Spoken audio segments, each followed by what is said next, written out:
সুপ্রিয় শিক্ষার্থীরা, ঘরে বসে কারিগরি শিক্ষায় আজকের ক্লাসে তোমাদেরকে স্বাগতম। আজ আমরা ডিসি মেশিন বিষয়ে চ্যাপ্টার 3 নিয়ে তোমাদের সাথে আলোচনা করব। আমাদের মেইন টপিক হচ্ছে understand the efficiency and testing of batteries. একটি ব্যাটারির ইফিসিয়েন্সি, দক্ষতা এবং কীভাবে কী টেস্ট করতে হয় সেই সম্বন্ধে আমরা জানব।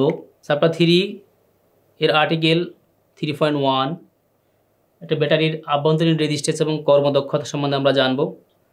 তাহলে আগে আমাদেরকে শিখতে হবে অভ্যন্তরীণ রেজিস্ট্যান্স কী। অভ্যন্তরীণ রেজিস্ট্যান্স হচ্ছে একটি সেলের পজিটিভ প্লেট থেকে নেগেটিভ প্লেটে কারেন্ট প্রবাহে প্রযুক্ত বাধাকে আমরা অভ্যন্তরীণ রেজিস্ট্যান্স বলছি। প্রত্যেকটি ব্যাটারির তার নির্দিষ্ট কিছু ইন্টারনাল রেজিস্ট্যান্স থাকে, সেটা চিত্রের মাধ্যমে তোমাদেরকে দেখানো হলো। সেলের অভ্যন্তরীণ রোধ উহার গঠন, উপাদান, প্লেটের প্রস্থচ্ছেদ, ইলেকট্রোদ্বয়ের মধ্যে দূরত্ব এবং তাপমাত্রার উপর নির্ভর করে। তাহলে তোমরা যে সার্কিটটা দেখতে পাচ্ছ এখানে, এটা একটা সেল, তার ইন্টারনাল রেজিস্ট্যান্সকে আমরা ছোট হাতের আর দিয়ে মিন করছি এবং লোড রেজিস্ট্যান্স বা লোডকে আমরা আরএল বা বড় হাতের আর দ্বারা মিন করছি। তাহলে ওহমের সূত্র অনুযায়ী আমরা কারেন্ট কী পাবো? আমরা জানি কারেন্ট সমান voltage divided by total resistance. তাহলে এই সার্কিটে আমাদের দুইটা রেজিস্ট্যান্স আছে, আর প্লাস আরএল কে যদি আমরা টোটাল ভোল্টেজকে আর প্লাস আরএল দিয়ে ভাগ করি তাহলে আমরা কারেন্ট পাবো। এখন যদি আমরা লোডবিহীন অবস্থায় শুধুমাত্র কারশ্যাফস লটা অ্যাপ্লাই করি, দেন আমরা ভোল্টেজ সমীকরণটা পাচ্ছি ই সমান ইটি প্লাস আইআর। তাহলে আমরা পাবো আর সমান E minus ET divided by I. এই সূত্রের মাধ্যমে আমরা ইন্টারনাল রেজিস্ট্যান্স নির্ণয় করতে পারবো।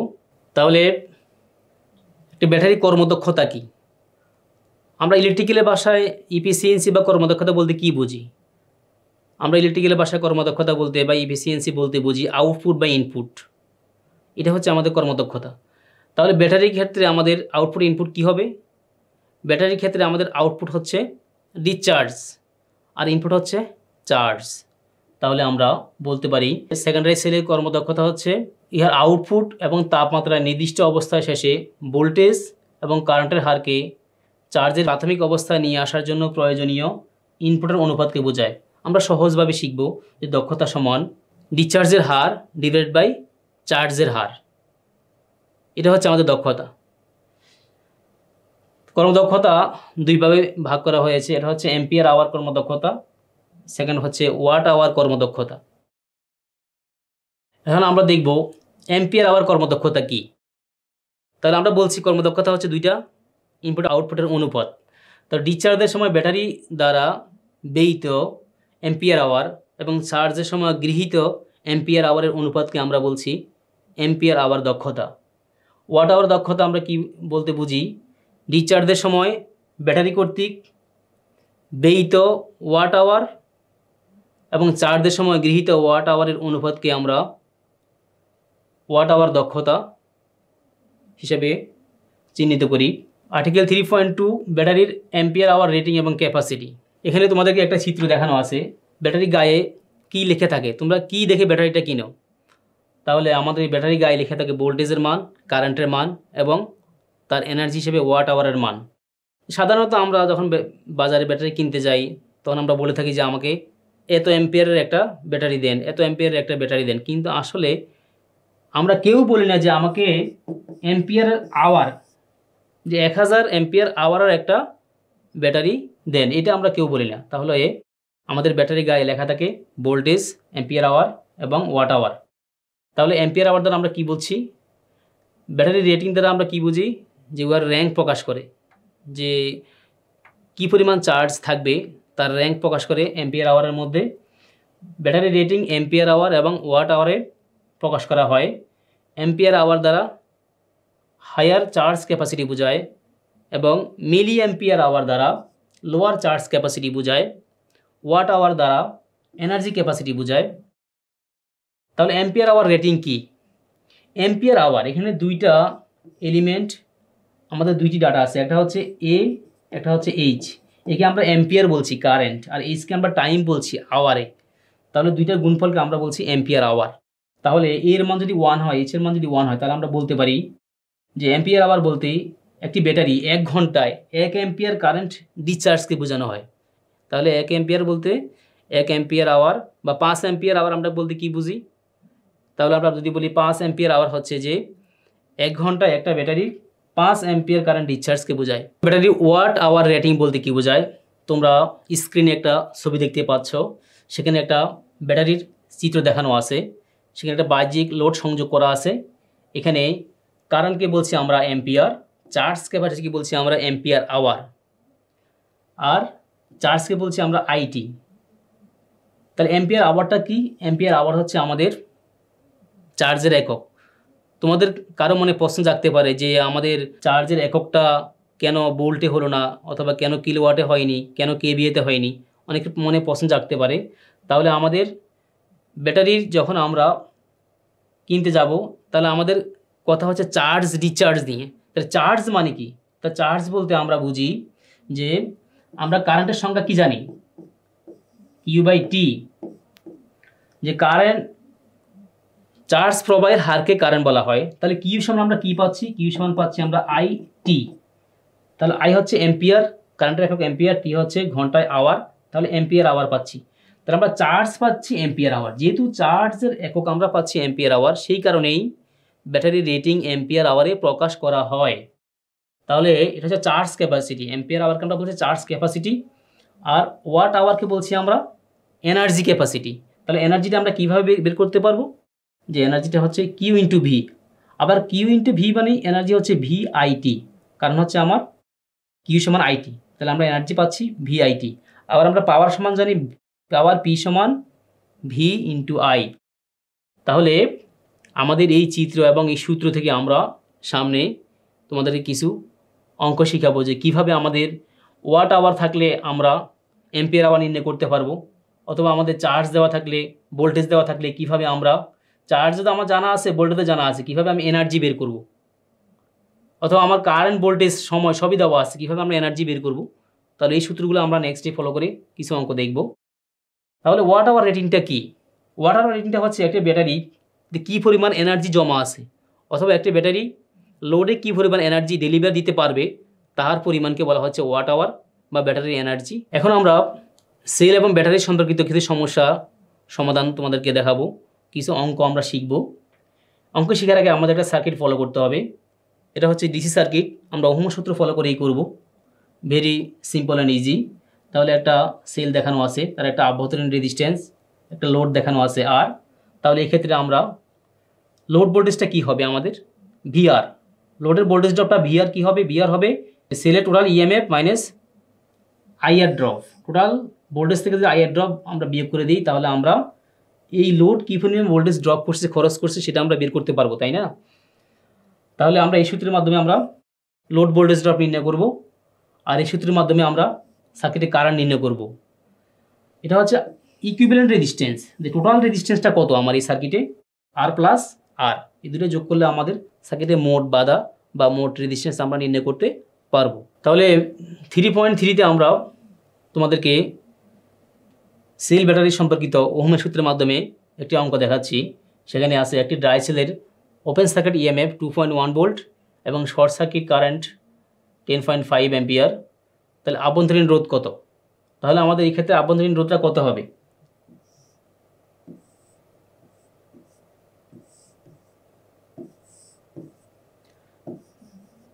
এই আর এর মানটা আমরা বের করব। তাহলে আর এর মানটা কত হচ্ছে? আমরা জানি যে আর সমান E/ISC। তাহলে টোটাল ভোল্টেজকে যদি আমরা কারেন্ট দিয়ে ভাগ করি, তাহলে আমরা ব্যাটারির ইন্টারনাল রেজিস্ট্যান্স পাচ্ছি 2.0.2 ওহম।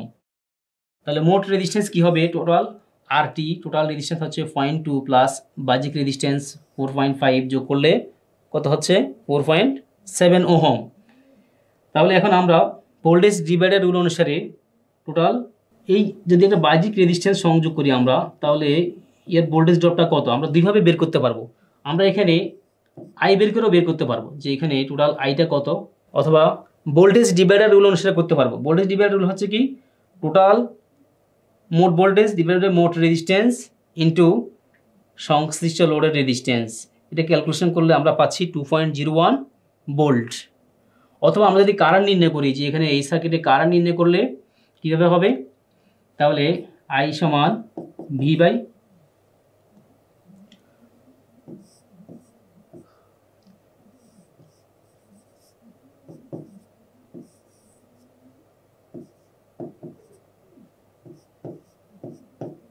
তাহলে এখন I কত হবে, এখানে ই দেওয়া আছে আমাদের, তাহলে এটা ইন্টারনাল রেজিস্ট্যান্স 0.2 ওহম। তাহলে আমরা কারেন্ট বের করব, কারেন্ট সমান ই বাই আর প্লাস আর। তাহলে এই সূত্রের মধ্যে আমরা কারেন্ট নির্ণয় করব। তাহলে আমরা কারেন্ট পাচ্ছি কত, কারেন্ট পাচ্ছি আমরা ভাগ করলে আমরা কারেন্ট পাবো, ওই কারেন্টকে যদি আমরা রেজিস্ট্যান্স দিয়ে গুণ দিই তাহলে আমরা ভোল্টেজ ড্রপটা পাবো। প্রিয় শিক্ষার্থীরা, আর্টিকেল 3.3-তে আমরা তোমাদের কিছু সেল ব্যাটারি সম্পর্কিত সমস্যার সমাধান শিখাবো। আমরা কিছু অঙ্ক শিখবো সেখানে। অঙ্কটির প্রশ্ন তোমরা ফলো করো। প্রশ্নটা হচ্ছে, একটি পূর্ণ চার্জ সেল 1.9 ভোল্ট টার্মিনাল ভোল্টেজে 8 ঘন্টায় 38.5 অ্যাম্পিয়ার হারে ডিসচার্জ হয়। সেলটিকে পূর্ণ চার্জে আনার জন্য 8 ঘন্টায় 40 অ্যাম্পিয়ার হারে চার্জ করা হলো। চার্জের সময় গড় টার্মিনাল ভোল্টেজ 2.36 ভোল্ট নির্ণয় করি অ্যাম্পিয়ার আওয়ার দক্ষতা এবং ওয়াট আওয়ার দক্ষতা। তাহলে দক্ষতা বের করতে হলে আমাদের কী লাগবে, আমাদের আউটপুট লাগবে, ইনপুট লাগবে। তাহলে আউটপুটকে বলছি আমরা ডিসচার্জের হার, আর ইনপুটকে বলছি আমরা চার্জের হার। তাহলে ডিসচার্জের সময় আমাদের অ্যাম্পিয়ার আওয়ার কত, তাহলে অ্যাম্পিয়ার আওয়ার মানে কি, আমাদের অ্যাম্পিয়ার এবং ঘন্টা সময় গুণ করতে হবে।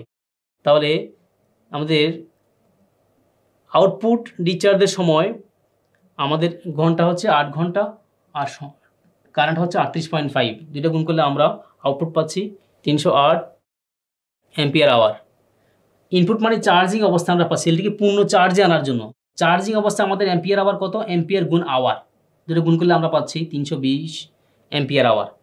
এখানে আমরা দক্ষতা বের করবো, আউটপুট বাই ইনপুট। তাহলে আউটপুট হচ্ছে 308 বাই 320 ইন্টু 100, অর্থাৎ শতকরা হার যদি আমরা নির্ণয় করি তাহলে আমরা পাচ্ছি 96.3%। এটা হচ্ছে আমাদের অ্যাম্পিয়ার আওয়ার দক্ষতা। তাহলে এরপর আমরা দেখব ওয়াট আওয়ার দক্ষতা। এখন ওয়াট আওয়ার বলতে আমরা কি বুঝি, ওয়াট আওয়ার, তাহলে ওয়াট মানে হচ্ছে ভোল্টেজ এবং কারেন্টের গুণফল, আর আওয়ার বলতে টাইমকে আমরা ঘন্টায় বলছি। তাহলে বিআইটি তিনটা গুণ করবো আমরা। চার্জের সময় আমাদের ভোল্টেজ কত, 1.96 ভোল্ট ডিসচার্জের সময়, এটা হচ্ছে আমার আউটপুট। কারেন্ট হচ্ছে 38.5 অ্যাম্পিয়ার, আর সময় হচ্ছে 8 ঘন্টায়, তিনটা গুণ করলে আমরা পাচ্ছি 603.7 ওয়াট আওয়ার। আর ইনপুট বা চার্জিং রেটে চার্জের সময় আমরা ওয়াট আওয়ার পাচ্ছি। চার্জের সময় আমাদের পূর্ণ ভোল্টেজ হচ্ছে 2.36 ভোল্ট, কারেন্ট 40 অ্যাম্পিয়ার, সময় 8 ঘন্টা, এই দুইটা গুণ করে আমরা তিনটা গুণ করে পাচ্ছি 755.2 ওয়াট আওয়ার। তাহলে এই দুটিকে অনুপাত করলে আমরা দক্ষতা পাবো, আউটপুট বা ইনপুট ক্যালকুলেশন করলে আমরা পাচ্ছি 79.9%। তাহলে তোমরা আশা করি সবাই শিখতে পারছো। যদি প্রশ্নটি একটি বড় মনে হচ্ছে, কিন্তু অঙ্কটি খুবই সহজ, শুধু তোমরা দক্ষতার সূত্রটা জানলেই চলবে, যে দক্ষতা সমান আউটপুট বাই ইনপুট, আর আউটপুট হচ্ছে ডিসচার্জ আর ইনপুট হচ্ছে চার্জ। এতটুকু বুঝলে অঙ্কটা তোমাদের জন্য সহজ হবে। এখন আমরা দেখব আর্টিকেল 3.4, যে ব্যাটারি ক্যাপাসিটির উপর নির্ভরকারী উপত্যসমূহ। প্রথম হচ্ছে অ্যানোড এবং ক্যাথোড প্লেটের গঠনের উপর। তো অ্যানোড এবং ক্যাথোড প্লেটটা যদি ভালো মানের এবং পরিষ্কার পরিচ্ছন্ন বিশুদ্ধ মেটাল দিয়ে তৈরি হয়, তাহলে সেটা আমরা ব্যাটারি থেকে ভালো একটা আউটপুট পাবো। ডিসচার্জের হার, কিছু কিছু ব্যাটারি আছে যে সেগুলি স্লো রেটে ডিসচার্জ করা হয়, তাহলে কর্মক্ষমতা বেশি পাওয়া যাবে। কখনো কখনো যদি হাই রেটে ডিসচার্জ করা হয় তাহলে কর্মক্ষমতা কমে যাবে। ইলেকট্রোলাইটের আপেক্ষিক গুরুত্ব, ইলেকট্রোলাইটের আপেক্ষিক গুরুত্ব সবসময় আমাদেরকে মেজারমেন্ট করতে হয় নির্দিষ্ট সময় পর পর। যদি সেটা আমাদের 1.3-এর মধ্যে না থাকে, তাহলে ইলেকট্রোলাইটের আপেক্ষিক গুরুত্ব আমাদেরকে 1.3-এর মধ্যে নিয়ে আসার জন্য অ্যাসিড মিক্স করতে হবে। চার্জের সময় উৎপন্ন তাপমাত্রা, ব্যাটারি যখন চার্জ হয় তখন সেটা তাপমাত্রা উৎপন্ন হয়, তাহলে এই তাপমাত্রা যাতে বেশি না হয় সেদিকেও আমাদের লক্ষ্য রাখতে হবে। সেপারেটর পদার্থের গুণাগুণ, সেপারেটর হচ্ছে একটা ইনসুলেটর পদার্থ, যদি সেটা ভালো মানের না হয় তাহলে দুটি প্লেটকে সে ইনসুলেট করতে পারবে না, ফলে শর্ট সার্কিট সংঘটিত হওয়ার সম্ভাবনা আছে। এটা আমাদের ব্যাটারির গুণাগুণের জন্য সমস্যা। ক্রিয়াশীল পদার্থের বিশুদ্ধতার উপর, অর্থাৎ ব্যাটারিতে যে সকল পদার্থ ব্যবহার করা হয় সেই সকল পদার্থর যদি বিশুদ্ধ না হয় তাহলে সেটা ব্যাটারির কেমিক্যাল অ্যাকশান রিয়াকশানের জন্য ক্ষতিকারক। তাহলে আমাদের যে সকল পদার্থ আমরা নির্বাচন করব সেগুলি অবশ্যই ভালো মানের হতে হবে। এরপর হচ্ছে ইন্ডিভিজুয়াল সেল ভোল্টেজ। একটি ব্যাটারির মধ্যে 3টা 6টা 12টা এরকম সেল থাকে, প্রতিটি সেলের ভোল্টেজ অবশ্যই সমান হতে হবে। একটা সেলের ভোল্টেজ অপর সেলের তুলনায় কম বেশি হওয়া চলবে না, সেটা পরীক্ষা করতে হবে, তাহলে একটা ব্যাটারি তার কর্মক্ষমতা হারিয়ে ফেলবে। রেগুলার মেনটেন্যান্স, একটি ব্যাটারিকে সবসময় ধুয়ে মুছে অথবা টেস্ট করে মেনটেন্যান্স করতে হবে যাতে কোনো রকম সালফেশন জমা না হয়, এবং পরিষ্কার পরিচ্ছন্ন জায়গায় ব্যাটারি রাখতে হবে। ফিজিক্যাল শকস, কোনো কারণে যদি ব্যাটারি বাহিরে কোনো আঘাতপ্রাপ্ত হয় তাহলে সেটা নষ্ট হয়ে যাবে, তার কর্মক্ষমতা হারিয়ে ফেলবে। ম্যানুফ্যাকচারিং প্রসেস, বিভিন্ন কোম্পানির ম্যানুফ্যাকচারিং প্রসেসের উপরে অনেকগুলা ব্যাটারি তার কর্মক্ষমতা বা লাইফ টাইমটা কম বেশি হয়, তাহলে ম্যানুফ্যাকচারিং প্রসেসের উপরেও ব্যাটারির কর্মক্ষমতা ডিপেন্ড করে। ডিস্টেন্স বিটুইন প্লেটস, তাহলে একটা ব্যাটারির কর্মক্ষমতা বা দক্ষতা তার কার্যকারিতা প্লেটের আকার এবং দুইটা প্লেটের দূরত্বের উপরে ডিপেন্ড করে। দূরত্ব যদি বেশি হয় এবং প্লেটের আকার সাইজ যদি বেশি হয় তাহলে আমাদের ব্যাটারির আউটপুট ভোল্টেজ বেশি পাওয়া যাবে এবং সেটা কার্যকারিতা বেশি পাওয়া যাবে। এখন আমরা দেখব 3.5 হাইড্রোমিটার, ভোল্টমিটার এবং অ্যামিটারের সাহায্যে সঞ্চয়ী ব্যাটারি পরীক্ষণ পদ্ধতি। কিভাবে আমরা একটা ব্যাটারিকে চার্জ করার পরে এটার ভোল্টেজ মেজারমেন্ট করব, কারেন্ট মেজারমেন্ট করব এবং ইহার ইলেকট্রোলাইটের আপেক্ষিক গুরুত্ব কত সেটা আমরা পরিমাপ করব। চিত্রে তোমরা কি দেখতে পাচ্ছ, স্ক্রিনে একটা ব্যাটারির সাথে অ্যামিটার ভোল্টমিটার সংযোগ করে দেখানো আছে। তোমরা সবাই জানো যে লোডের সাথে অ্যামিটার সিরিজে সংযোগ করতে হয়, ভোল্টমিটার প্যারালালে সংযোগ করতে হয়, এবং তোমরা কারেন্ট ভোল্টেজ সবাই পরিমাপ করতে পারো। এখন ভোল্টমিটার প্যারালালে মানে কি, এটা সহজ করতে আমরা বুঝবো। ভোল্টমিটারের পজিটিভ প্রান্ত লাইনের পজিটিভ প্রান্তের সাথে, ভোল্টমিটারের নেগেটিভ প্রান্ত লাইনের নেগেটিভ প্রান্তের সাথে সংযোগ হবে।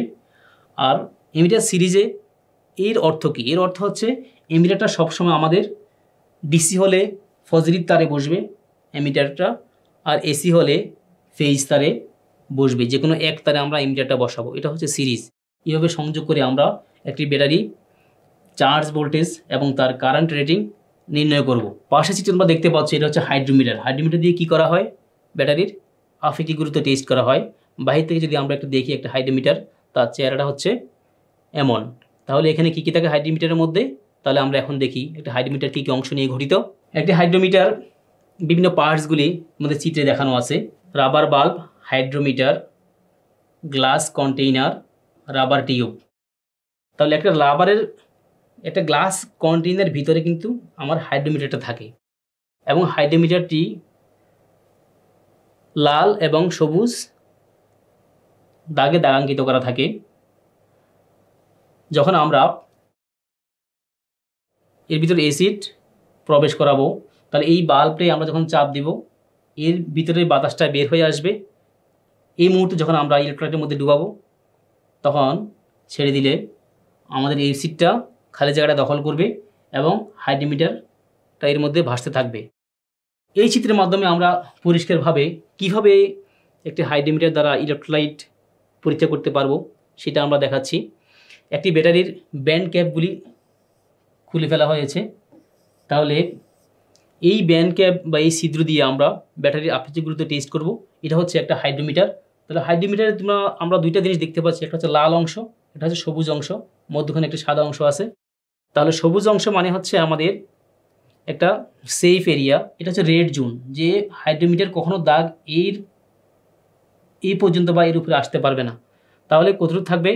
আমরা যখন পরিমাপ করব ইলেকট্রোলাইটের দ্রবণ তখন আমাদের রেঞ্জটা থাকতে হবে অবশ্যই এই সবুজ এবং লাল এই দাগের মাঝামাঝি, এবং তার রেটটা হচ্ছে 1250 থেকে 1300। এটা একটা হাইড্রোমিটারের গায়ে একটা স্কেল থাকে, তো এই স্কেলটা 1000 থেকে 1050, 1100, 1150 এভাবে 1300 পর্যন্ত দাগাঙ্কিত করা থাকে। তাহলে আমরা যখন হাইড্রোমিটারের ভিতরে অ্যাসিড বা পানি মিশ্রিত দ্রবণটা প্রবেশ করাবো, তখন হাইড্রোমিটারটা এর মধ্যে ডুবে ডুবে ভাসতে থাকবে এবং সেটা তার রেঞ্জটা আমরা এই লাল দাগ এবং সবুজ দাগ এই দুইটার মধ্যবর্তী যে রেঞ্জটি পাবো সেই রেঞ্জ হিসাবে হাইড্রোমিটারটা আমরা ইলেকট্রোলাইটের আপেক্ষিক গুরুত্ব পরিমাপ করতে পারবো। তা আশা করি আমরা কিভাবে প্র্যাকটিক্যালি আমরা একটি ব্যাটারির ইলেকট্রোলাইট হাইড্রোমিটার দ্বারা পরিমাপ করব সেটা তোমাদেরকে দেখালাম, সেটা আমরা শিখলাম। আশা করি তোমরা স্পষ্ট ধারণা পেয়েছো। শিক্ষার্থীরা, এখানে আমরা দেখব 3.6 আর্টিকেল ব্যাটারির রক্ষণাবেক্ষণ এবং নিয়মিত পরিদর্শন পদ্ধতি, যে একটি ব্যাটারির লাইফ টাইম বা সেটা আমরা কীভাবে ইফেক্টিভলি ইউজ করতে পারবো সেটা ডিপেন্ড করে তার রক্ষণাবেক্ষণের উপরে, সেটা মেরামতের উপরে অথবা পরিদর্শনের উপর। তাহলে সঞ্চয়ী ব্যাটারির রক্ষণাবেক্ষণ পদ্ধতি কী কী সেটা আমরা দেখছি। প্রথমে ডিসি সোর্স ব্যবহার করে ব্যাটারি চার্জ করতে হবে। একটি ব্যাটারি 1.8 ভোল্টের নিচে ডিচার্জ করা উচিত নয়। ব্যাটারির কেবল, যেহেতু এটা ডিসি ভোল্টেজ, ব্যাটারির কেবলটা সবসময় মজবুত করে সংযোগ করতে হবে, কখনো লুজ কানেকশান থাকতে পারবে না। দীর্ঘ সময় ডিসচার্জ অবস্থায় ব্যাটারি ফেলে রাখা উচিত নয়। ব্যাটারির দ্রবণের পানি কমে গেলে বিশুদ্ধ পানি দ্বারা সেটা পূরণ করতে হবে। ব্যাটারিতে যদি গ্যাসের সৃষ্টি হয় এবং সেটা বিশুদ্ধ পানি প্রবেশ করে প্রশমিত করতে হবে। ব্যাটারির উপরিভাগে বেকিং সোডা এবং পানি দ্বারা পরিষ্কার করতে হবে। ব্যাটারি রুমে পর্যাপ্ত ভেন্টিলেশন ব্যবস্থা থাকতে হবে, কারণ ব্যাটারি যখন চার্জ হয় তখন ব্যাটারিতে প্রায় 35 থেকে 45 ডিগ্রি সেন্টিগ্রেড তাপমাত্রা উৎপন্ন হয়। এই জন্য সেটা ঠান্ডা করার জন্য পর্যাপ্ত আলো বাতাস প্রয়োজন, এই জন্য ভেন্টিলেশন ব্যবস্থা খুব ভালো থাকতে হয়। প্রিয় শিক্ষার্থীরা, এখন ব্যাটারির নিয়মিত রুটিন ইনস্পেকশন সম্বন্ধে আমরা আলোচনা করব। যে একটা নির্দিষ্ট সময় পর পর ব্যাটারির কিছু গুরুত্বপূর্ণ কোয়েরি চেক আপ করাকে বলা হয় রুটিন ইনস্পেকশন। রুটিন ইনস্পেকশনের মাধ্যমে আমরা বড় ধরনের দুর্ঘটনা থেকে রক্ষা পাবো এবং ব্যাটারি তার লাইফ টাইমটা বৃদ্ধি পাবে। ব্যাটারির আপেক্ষিক গুরুত্ব পরীক্ষা করা। পরিদর্শন পদ্ধতির প্রথম ধাপটা হচ্ছে ব্যাটারির আপেক্ষিক গুরুত্ব পরীক্ষা করা। ব্যাটারির আভ্যন্তরীণ রোধ টেস্ট করা। ব্যাটারির আভ্যন্তরীণ রোধ যদি কোনো কারণে কমে যায় বা বৃদ্ধি পায় সেটা আমাদের ফাইন্ড আউট করে সেটা সলিউশন করতে হবে। ব্যাটারির প্লেট এবং টার্মিনালে সালভেশন জমা হচ্ছে কিনা সেটা টেস্ট করা। যদি ব্যাটারির সালভেশন জমা হয়, আমরা আগেই বলছি, তাহলে ব্যাটারিটি দিন দিন ধীরে ধীরে ওর কার্যক্ষমতা হারিয়ে ফেলবে এবং নষ্ট হয়ে যাবে। ব্যাটারির সেলের তাপমাত্রা 43 ডিগ্রি সেন্টিগ্রেডের বেশি অতিক্রম না করা। প্রিয় শিক্ষার্থীরা, আজকের ক্লাসে বা আজকের পাঠ থেকে আমরা যা যা শিখলাম তা হচ্ছে একটি ব্যাটারির আভ্যন্তরীণ রোধের মান নির্ণয় বা আভ্যন্তরীণ রোধ কী, ব্যাটারি রেটিং কিসে প্রকাশ করা হয়, ব্যাটারির ampere hour rating, watt hour rating এবং মিলি অ্যাম্পিয়ার আওয়ার রেটিং সম্বন্ধে আমরা জানলাম। বা একটি ব্যাটারি গায়ে কী কী লেখা থাকে সে সম্বন্ধে আমরা শিখলাম। ব্যাটারির ক্যাপাসিটি বা কর্মক্ষমতা সম্বন্ধে আমরা জানলাম। একটি ব্যাটারি কীভাবে রুটিন ইন্সপেকশন করতে হয়, কীভাবে মেনটেনেন্স করতে হয়, কীভাবে রক্ষণাবেক্ষণ করতে হয় সে সম্বন্ধে আমরা শিখলাম। আজকের ক্লাসের উপর ভিত্তি করে তোমাদের জন্য কিছু বাড়ির কাজ থাকবে। আশা করি তোমরা সবাই মনোযোগ দিয়ে অনুশীলন করবে। বাড়ির কাজ হচ্ছে সেলের আভ্যন্তরীণ রোধ কী কী বিষয়ের উপর নির্ভর করে, সেলের আভ্যন্তরীণ রোধের মান কত থাকা উচিত, ব্যাটারির রেটিং কিসে প্রকাশ করা হয়, ব্যাটারির ক্যাপাসিটি বলতে কী বোঝায়, একটি 12 ভোল্ট ব্যাটারির রেটিং যদি 125 অ্যাম্পিয়ার আওয়ার হয় তাহলে এর ওয়াট আওয়ার রেটিং কত, একটি ব্যাটারির গায়ে লেখা আছে 1000 মিলি অ্যাম্পিয়ার আওয়ার এবং 4.7 ভোল্ট। যদি ব্যাটারিটি 100 মিলি অ্যাম্পিয়ার আওয়ার রেটে ডিচার্জ হয় তাহলে সম্পূর্ণ ডিচার্জ হতে কত সময় লাগবে। আশা করি তোমরা আজকের পাঠ থেকেই এই বাড়ির কাজগুলি অনুশীলন করবে এবং ইনস্টিটিউট খোলার পরে তোমাদের বিষয় শিক্ষককে বাড়ির কাজটি দেখাবে। বিষয় শিক্ষক সেটি মূল্যায়ন করে তোমাদেরকে ধারাবাহিক মার্ক প্রদান করবে। আশা করি আজকের ক্লাসটি তোমরা খুব ভালোভাবে মনোযোগ দিয়ে বুঝতে পেরেছ। আজ এ পর্যন্তই। আগামী ক্লাসের জন্য তোমাদেরকে স্বাগতম জানিয়ে তোমরা সবাই ভালো থেকো, সুস্থ থেকো এই আশা ব্যক্ত করে শেষ করছি। আল্লাহ হাফেজ।